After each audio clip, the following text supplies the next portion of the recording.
প্রিয় দর্শক, দেখাবো দরিদ্র কিছু মানুষ কষ্ট করে, মানে এমন পরিশ্রম এটাতে আছে, মানে যা বলার মতো না। মানে বা আমাদের মতো কিছু সাদাসিধা মানুষ যদি সকালে কিছু খাবার খায়, খাবার খাওয়ার পরে যদি কাজ করে, সে খাবার শেষ হয়ে যাবে। মানে এত পরিশ্রম, গাছ ফাটানো।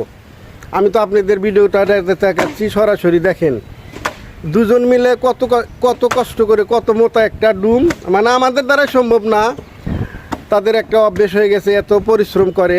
আসলে পরিশ্রমগুলো মানুষগুলা ফলে কিছুই পায় না। তাদের এত কঠিন পরিশ্রম করার পরে ফলে তারা কিছুই পায় না। তাই আজকে আমি যে ভিডিওটা আপনাদের তুলে দিলাম, আপনারা অবশ্যই দেখবেন, তাদের জন্য দোয়া করবেন। আল্লাহ পাক জানি তাদেরকে সুস্থ রাখে, সুন্দর রাখে। তারা এই ফ্যামিলির জন্য কত কষ্ট করে নিজের ঝুঁকি নিয়ে, মানে একটা কোপ তো ছুটে এসে পায়েও লাগতে পারে, তারপরেও দেখেন কিভাবে তারা কষ্ট করছে। আপনারা ভিডিওটা দেখতে থাকুন। দেখেন পুরো গাছ শেষ।